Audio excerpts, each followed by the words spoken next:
Hello everyone, and welcome to Espanol with Ed. If you want me to keep making these videos, don't forget to give me a like, subscribe to the channel, and share this video with any friends and family who are also interested in learning Spanish. Today, let's talk about some common errors people make when they're learning Spanish. First up, we have the letter H. The letter H is always silent in Spanish, except when it combines with the letter C to form the CH sound, like in the word for chimney, which is chimenea. Chimenea.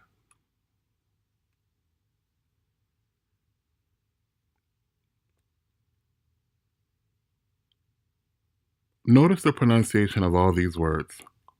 Hola, hora, hotel, hospital, alcohol, almohada. Notice that you didn't hear an H sound in any of those words.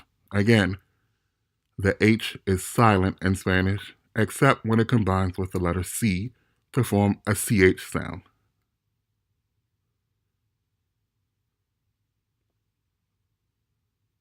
And while we're on the subject of pronunciation, some other habits can be really hard to break, especially for us native English speakers.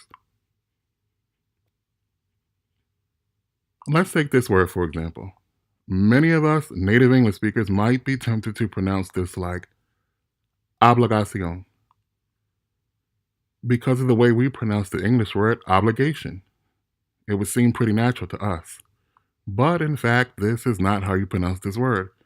And we must be cognizant of the differences in pronunciation. It's obligación, obligación, obligación. The great thing about Spanish is that vowel sounds sound the same in nearly every word. I mean, really, it's pretty uniform, and that's a good thing. The vowel sounds are A, E, I, O, U. A, E, I, O, U. And like I said, they are the same in 99.9% of the time. Really, it's good. It's a good thing. Accent marks. Accent marks are very important in Spanish. They must be observed in order to ensure proper pronunciation because they can literally change the meaning of words. Let's look at two examples. Bebe, bebé, papa, papá.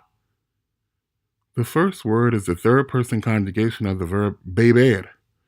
The second is the word for baby. And as you can see, the only thing that separates them is an accent mark or a tilde over the final E, indicating that that's where the stress point should lie when it comes to pronunciation. Bebe, bebé. Papa, papá. That first papa is the word for potato. The second one is the word for dad or father. Papa, papá.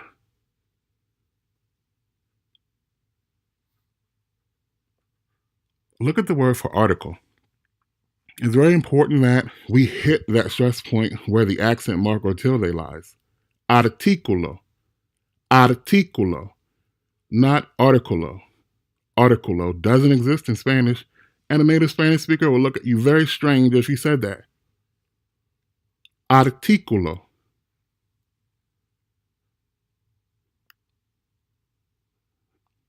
There are two very common mistakes Spanish learners make around using a in conjunction with verbs. The first is what's called the personal I. Whenever you follow a verb with some type of person or people, you must include what's called the personal I. Let me give you some examples to show you what I mean. Vi a Pablo en la fiesta. I saw Pablo at the party. Escuché a mi esposa leer el poema. I listened to my wife read the poem.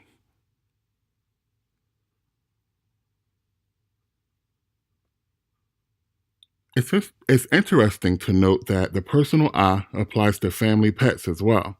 So you would have something like, Siempre estoy feliz de ver a mi perro. I'm always happy to see my dog.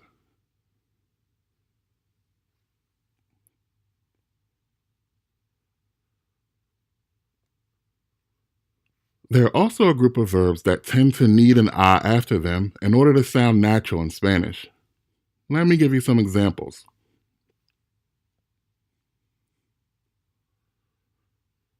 Decidí empezar a estudiar español de nuevo. I decided to start studying Spanish again.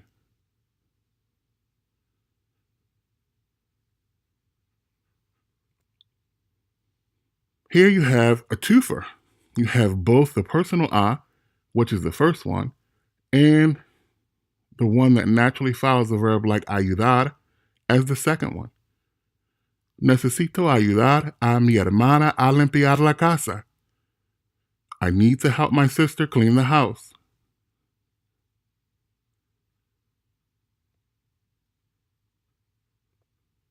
The next point I want to make involves what's called the redundant le.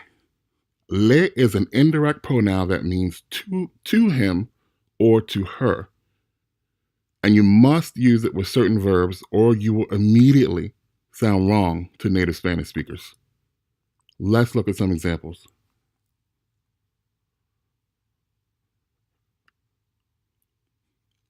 Le escribiré una carta a Ana esta noche. I will write a letter to Ana tonight. It literally looks like to her, I will write a letter to Ana tonight. And this seems redundant, looks strange to native English speakers, but this is correct Spanish.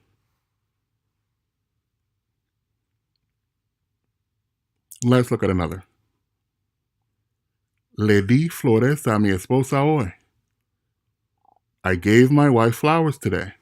Again, it looks like to her, I gave flowers to my wife. But this is grammatically correct in Spanish.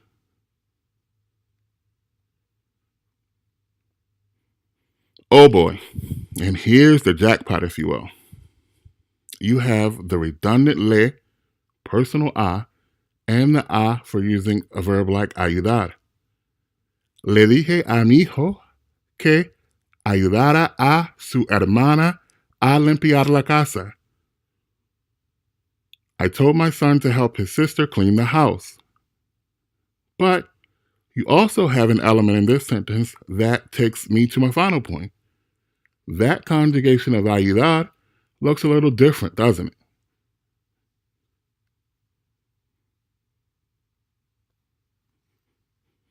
As you probably already know, there are tons of verb conjugations in Spanish for each verb, much more than we have in English. Well, the final point I want to cover is knowing when to switch moods in Spanish. We typically learn verb conjugations in the indicative mood, and then we get used to operating in that mood, and so we make mistakes when Spanish grammar requires that we switch to another mood.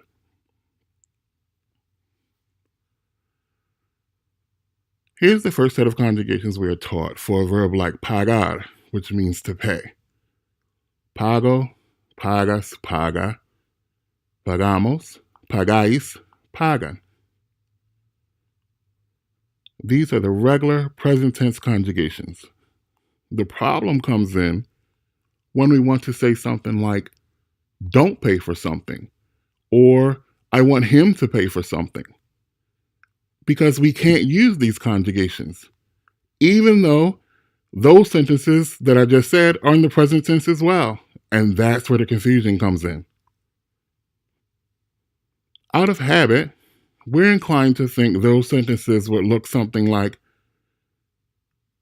no pagas la cuenta, or quiero que él paga la cuenta. The problem is, both of these sentences are wrong.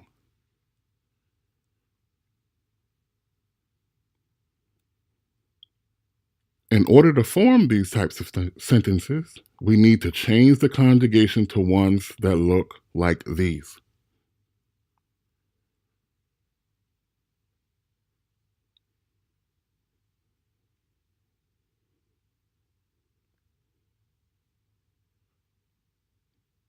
No pagues la cuenta. Don't pay the check. Quiero que él pague la cuenta. I want him to pay the check.